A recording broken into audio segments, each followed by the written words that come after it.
Welcome back to my channel with new blog. আজ হচ্ছে শুক্রবার আর ঘড়িতে এখন পাচ্ছে 8:30।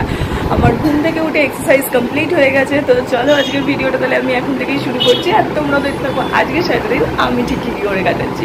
তো চলো আজকে দিনটা এখন থেকেই শুরু করে দিই। তো পিছনের বিছানাটাকে তোমরা ইগনোর করো, তার কারণ আমি যেরকম বললাম ঘুম থেকে উঠে তাড়াতাড়ি করে আমি এক্সারসাইজটা করে নিয়েছি। এক্সারসাইজটা করতে তো একটু ইচ্ছে করে না, বাট হ্যাঁ করলাম, কারণ যখন ধরো যেদিন করি না সেদিন কী হয় বলো তো, ঠিক বেশ কিছুক্ষণ বাদে একটা গিল্ট ফিলিং কাজ করে, আর তখন মনে হয় যে ইস করতেই পারতাম, বেকার করলাম না, করে নিলে হয়তো একটু বেশি এফেক্টিভ হতো। তো এই সব মাথায় চলতে থাকে।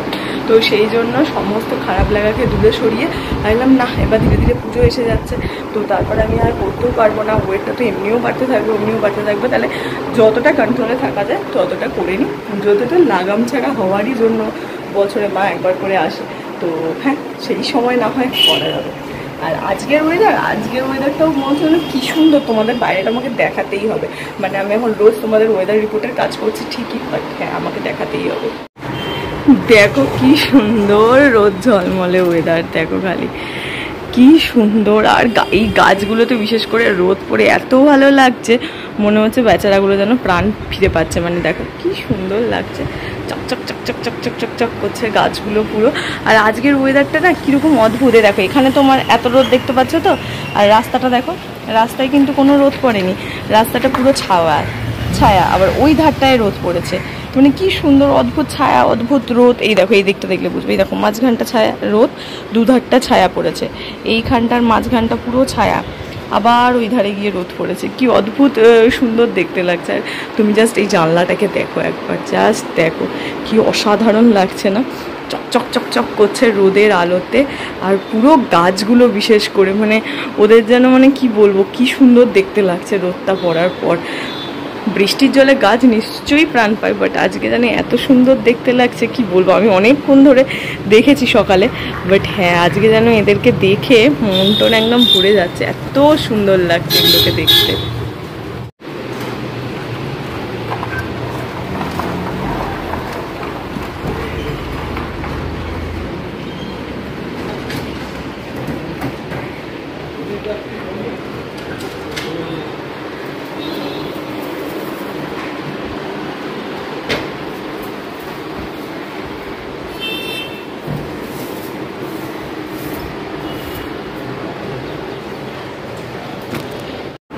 আজকে সমস্ত কিছু কাজ করতে এত লেট হয়ে গেছিলো যে প্রচণ্ড ছোটাছুটি করলাম। তো যাই হোক, এখন ঘড়িতে বাজে 10:30। তো উঠেছি, উঠে রেডি হওয়া শুরু করে দিয়েছি। আর রেডি হতে গিয়ে আজকে এই কুর্তিটা পরেছি। এটা বহু বছর পুরনো কুর্তি, আমার মনে হয় ক্লাস 12 হবে হয়তো এই কুর্তিটা কেনা, আমার 12 বা কলেজের একদম শুরুর দিকে কেনা। তারপর মাঝখানে এত মুটিয়েছিলাম এই কুর্তি আর আমার গায়ে হতো না। তো অনেকদিন বাদে মাকে আরেকটা কুর্তির কথা বলছিলাম, সেটা বার করতে গিয়ে মা এটা খুঁজে পেলো। তো মা বললো তাহলে এটা বার করে দিই, তো পর তো হয় কিনা দেখ, যদি না হয় তাহলে তো ঠিক আছে। তো না, পরে দেখলাম এটা খুব সুন্দরভাবে ফিট করেছে, কারণ আমার তাহলে এখন বুঝতে পারছি আমি 11-12 এরকমটাই ছিলাম। বা এটার কারণে এটা সাইড দিয়ে আর কোনো কাপড় নেই যেটাকে আমি এক্সট্রা করে বাড়াতে পারবো, মানে সাইড দিয়ে কাপড় থাকলে কি খুলে দিলে ওটা একটু হয়ে যায়, বাট সেটাও ছিল না, আমাকে আলটিমেট ফেলেই দিতে হতো। বাট না, এই পুরো লুকটা ব্যাক ক্যামেরা অন করে তোমাদের দেখাবো। আগে আমি রেডি হয়ে নিই, আমি ফুল রেডি হয়ে গেছি। আর এই হচ্ছে সেই কুর্তিটা যেটা আমি ক্লাস 12-এ কিনেছিলাম আমার যতদূর মনে পড়ছে। তো এটা একদমই হতো না আমার গায়ে, বাট এখন দেখো ভীষণ সুন্দর হয়ে গেছে। আর মাঝগালে যদিও বা হতো, বুক পেট এমন চেপে যেত, আর পেট তো মানে এত খারাপ অবস্থা, বাট আজকে দেখো পেট একদম নর্মাল। আর একটু পেটটা কমাতে হবে, আমি দেখে বুঝতেই পারছি, বাট হ্যাঁ ভীষণ ন্যাচারাল হয়ে আছে, যেটা দেখলে মানে ঠিক আছে, এটা একদম ঠিকঠাক। আর একটু কমাতে হবে, আর সেটা আর কদিনের মধ্যেই হয়ে যাবে আশা করছি, বাট হ্যাঁ একেবারে একদম ঠিক আছে। আর আমিও ফুল রেডি হয়ে গেছি, চলো বেরোনো যাক। কাকু মনে হচ্ছে দেখেছো মা এসেছে, দেখে নাও, হ্যাঁ চলে আসার তো কথা। তো চল, কাকু আই থিঙ্ক এসে গেছে, মা ব্যালকানিতে দেখতে গেছে, আর আমি গিয়ে ছটাপট ব্যাগটা গুছিয়ে নিয়ে যাই অফিস। প্রচণ্ড তাড়াহুড়ার মধ্যে আজকে রেডি হলাম, হ্যাঁ প্রচণ্ড তাড়াহুড়ার মধ্যে আজকে রেডি হলাম, বাট হ্যাঁ টাইমলি হয়ে গেছি। ভেবেছিলাম হয়তো টাইমে হতে পারবো না, কিন্তু হ্যাঁ লাস্ট মোমেন্টে প্রচুর ঝড় মানে হুড়োপাটি করে রেডি হয়ে গেছি। তো চল এখন তাড়াতাড়ি করে বেরোই। কটা বাজে? 48 হয়ে যাবে পৌঁছাতে। অফিস থেকে বাড়ি এসেছি, অনেকক্ষণ এসেছি, এখন ঘড়িতে 8:30 বেজে গেছে। আমি এখনো ফ্রেশ হইনি, চেঞ্জ করিনি, কিছু করিনি, এইভাবেই অনেকক্ষণ বসেছিলাম। আজকে আসলে বিচ্ছিরি মার্কা একটা গরম লাগছিল, তো ঘরে এসে একটু ঠান্ডা হয়েছি।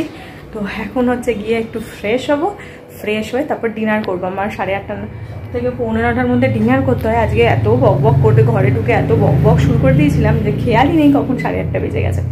তো এখন তাড়াতাড়ি করে ফ্রেশ হয়ে যাব, গিয়ে হচ্ছে ডিনারটা করবো। মা ততক্ষণ এখানে ডিনার প্রিপারেশনটা করে নিক। আর আজকে ডিনারে চিকেন স্যালাড খাবো, তো বসে চামচে তাড়াতাড়ি করে খেয়েই নেবো। তো যাই হোক, চলো আর বেশি বক না করে তাড়াতাড়ি করে গিয়ে আগে ড্রেসটা চেঞ্জ করে ফেলি। বাড়িতে ঢোকার পর যেটুকুন ভিডিও করেছিলাম ওইটুকুনি পারলাম, তারপর আর কিচ্ছুতে পারছি না। আমার ফোনটাতে হচ্ছে তোমার কি বলে সফটওয়্যার আপডেট নিচ্ছে। অন্যান্য দিন কি হয় বলো তো, তোমার সফটওয়্যার আপডেট আমি দেখি খুব তাড়াতাড়ি নিয়ে নেয়, খুব তাড়াতাড়ি আপডেট নিয়ে নেয়। এবার আজকে সামহাও হয়তো নেটের কোনো ইস্যু হচ্ছে, খুব এত স্লো চলছে, সে কখন বসিয়েছি। আমি তো এসে যে ভিডিওটা করলাম ওইটা তারপরেই আমি আপলোডে এতে বসিয়ে দিয়েছি। আমি যখন ফিরছি তখনই দেখলাম আপডেট দিয়েছে, আমি বললাম ঠিক আছে বাড়ি গিয়ে আপডেটে দেবো। ভিডিওটা করে আপডেটে বসিয়েছি। এখন প্রায় 10টা বেজে গেছে, প্রায় না 10টা বেজেই গেছে, তো এখনও আপডেট নেয়নি। সে ঢুক করে হয়েই চলেছে, আর আমি ফোনটাও ইউজ করতে পারছি না। তোমার এমনভাবে আটকে গেছে কেন, কখনো তোমার এই ফোনটা যখন আপডেট নিচ্ছে, তো এবার আপডেট নেওয়ার সময় আমি যখনই ধরো ফেসবুক স্ক্রল করতে যাচ্ছি কিছু হচ্ছে, কেঁপে যাচ্ছে, কেমন একটা হচ্ছে। তো ওই জন্য আমি রেখে দিলাম, হচ্ছেও না ঠিকঠাকভাবে, খুলছেও না, অ্যাপগুলো বন্ধ হয়ে যাচ্ছে। তো রেখে দিলাম, তুই বাবা ধীরে সুস্থে হ, তারপর আমি করবো। তো এখন আমি মায়ের ফোন থেকে জন্য ভিডিওটাকে করছি, যে কারণে আমি তো কিচ্ছু করতে পারলাম না, তো সেই কারণে এই ফোন থেকে করছি। আজ বহুদিন বাদে ডিনার করার পর ব্যালকানিতে এসে একটুখানি দাঁড়ালাম, একটুখানি সময় কাটাচ্ছি। তো খানিকক্ষণ দাঁড়িয়ে চলে যাব, 10টা বাজতেই যায়, প্রায় 10টা বেজে গেছে না, তো খেয়াল নেই। যাই হোক চলে যাবো, একটু দাঁড়িয়ে আছি। দুটো দোকানে কত লোক এসেছে, খাবার দাবার সেসব দেখছি। নিজে খেতে পারছি না তো কি আছে, এরা খাচ্ছে, এটা দেখে বেশ মজা লাগছে। আর আমিও ভাবছি যে দাঁড়াও, দুর্গা পুজোটা খালি আসতে দাও, তারপর কি খেতে হয় সেটা আমিও দেখবো। তবে না, খুব বেশি খাবো না এবছর পুজোতে, কারণ এত কষ্ট করে কমাচ্ছি, তো পুজোতে যদি কন্টিনিউ এভাবে খেতে থাকি তাহলে ওয়েটটা আবার বেড়ে যাবে। বলছি তোমাদেরকে এই কথাটা আমি মুখে ঠিকই, বাট আমাদের ছোটোবেলায় যখন খুব পুচকে ছিলাম সেই টাইমটাতেই শুধু আর কি, যখন কোথাও আমরা আর কি বেরোতে পারতাম না, শুধু সেই টাইমটাতেই তোমার হচ্ছে বাড়িতে রান্না হতো, আমরা সন্ধেবেলা করে বেরোতাম। তারপর যখন ধীরে সুস্থে একটু বড় হলাম তখন থেকেই দেখছি পুজোর গোটা পুজো আমাদের বাড়িতে রান্না হয় না, কারণ ম্যাক্সিমামটাই হচ্ছে আমাদের হোম সার্ভিস আসে, হোম সার্ভিস থেকে খাওয়া দাওয়া হয়। আর না হলে আমরা সকালবেলা বাবার সঙ্গে ঠাকুর দেখতে বেরিয়ে যাই, গোটা কলকাতা দেখি, ঘুরে বেড়াই, প্রতিদিনকে রুটিন ঘুরে বেড়াই, আবার বাড়ি চলে আসি। আর তখন ছোটো ছিলাম, আর ওই জন্য সন্ধ্যাবেলা ব্যাস পাড়াতে মা যেটুকু নিয়ে যেত সেটা, সেই রুলসটা এখনও আছে। সকালবেলা বাবার সঙ্গে যাই, রাত্রেবেলা বাড়ি চলে এসে মায়ের সঙ্গে, আর যেদিন বন্ধুদের সঙ্গে বেরোই বন্ধুদের সঙ্গে। তো এই বছর তো মনে হচ্ছে বন্ধুদের সঙ্গে বেরানোর প্ল্যানটাও স্কিপ করতে হবে, কারণ যেহেতু এখন সবাই বড় হয়ে গেছি, সবাই এখন চাকরি লাইফ, সবাই কোথাও না কোথাও জব করছে, তো সবার ছুটি, সবার টাইম একসঙ্গে ম্যাচ করে না। তাও প্রচণ্ড রকম চেষ্টা করছি আমরা সবাই মিলে, যদি কিছু করে একটা মিট আপ করা যায়, তো সেইটার খুব চেষ্টায় আছি। দেখা যাক, যদি করি তাহলে তো তোমরা দেখতেই পাবে। এখনও জাস্ট দেখো, এটা আমার ফোন, সফটওয়্যার আপডেট এখনও নিচ্ছে, যেটা বললাম এখনও দেখাচ্ছে 1 মিনিট 46 সেকেন্ড বাকি রয়েছে, 97%। সে কখন বসিয়েছি সে স্টিল এখনও হচ্ছে। আর বাবা ভাল লাগছে না, যখন হবি আমি শুতে যাচ্ছি, এইভাবেই থাক, আর ভাল লাগছে না। কি যে বড় সড়ো সফটওয়্যার আপডেট হচ্ছে আমি তো বুঝতেই পারছি না। আমি খুব এক্সাইটেড আছি যে এত বছর ধরে ফোন ইউজ করছি, এত বছর ধরেই সফটওয়্যার আপডেট করে যাচ্ছি ফোনে, বাট কোনো দিন আমার এতক্ষণ তো লাগেইনি। প্রায় এখন ধরো কটা বাজছে, 10টা 9, তো আমি ওই 8টা 9 নাগাদ বসিয়েছিলাম, 8টা 9 কি 8টা 10টা হবে বাড়িতে ঢোকার পরই। ধরো প্রায় 2 ঘন্টার উপর আমার সফটওয়্যার আপডেটে আমার জীবনে এখনো পর্যন্ত ঘটেনি, এই আমার লাইফে ফার্স্ট ঘটলো। কি সফটওয়্যার আপডেট হচ্ছে কি ফোনটা কি ফুল চেঞ্জ হয়ে যাবে, সমস্ত কিছু ফরম্যাট চেঞ্জ হয়ে যাবে, এটা আমার দেখার খুব ইচ্ছা। হ্যাঁ, যদি চেঞ্জ হয় তো খুব ভালো। মাঝে মাঝে সফটওয়্যার আপডেট করতে আমার খুব ভালো লাগে, কেন অনেক সময় হয় যেরকম ফোনের কিছু ফাংশন চেঞ্জ হয়ে যায়, কিছু জিনিস দেখতে চেঞ্জ হয়ে যায়। যেমন আমার এই নতুন ফোনটায় কেনার জাস্ট 1 বছর হয়েছে, 1 বছরের মধ্যে আমার ফোনটা আগে যেরকমটা মানে ভেতরের মেনু বার যেগুলো আর কি যেরকমটা দেখতে ছিল, একটা বার ফার্স্ট বারই মনে হয় সফটওয়্যার আপডেট করার পর মেনু বারটা দেখতে চেঞ্জ হয়ে গেছে। তো কিছু কিছু অপশন চেঞ্জ হয়েছে, কিছু কিছু অপশন নতুন অ্যাড হয়। তো এগুলোর জন্য আমার সফটওয়্যার আপডেট করতে খুব ভালো লাগে। আর যে এটা এতক্ষণ ধরে হচ্ছে, তো ওই জন্য আমি খুব এক্সাইটেড যে হ্যাঁ ফাইনালি আউটকামটা কী হবে, যে কী বিশাল কিছু চেঞ্জেস এলো নাকি কিছুই এলো না, নর্মাল যেরকম থাকা সেরকমই থাকলো। তো যাই হোক, ও আপডেট নিক, আমি বরঞ্চ শুতে যাই। মায়ের ফোনে ভিডিওটা এন্ড করে দিচ্ছি আজকে।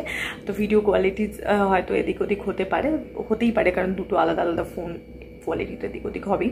তো যাই হোক, চলো আজকে ভিডিওটা আর বাড়াচ্ছি না, শুয়েই সরি মায়ের ফোনে মাসির ফোন আসছিলো, তো ফোনটা কেটে গেল, মানে ভিডিওটা কেটে গেল। তো যাই হোক, চলো এই ফোনটা দিয়ে কিছুই করা যাচ্ছে না, তো আপাতত ভিডিওটাকেও শেষও করে দিচ্ছি আর শুতেও যাচ্ছি আমি। তো চলো আজকে ভিডিওটা এইটুকুনি রাখছি, তোমাদের সঙ্গে দেখা হচ্ছে কালকে সকাল সকাল একটা নতুন ভিডিওতে। আর এই ভিডিওতে যদি কিছু ভালো লাগে প্লিজ আমার চ্যানেলটা লাইক, শেয়ার আর সাবস্ক্রাইব করে দিও।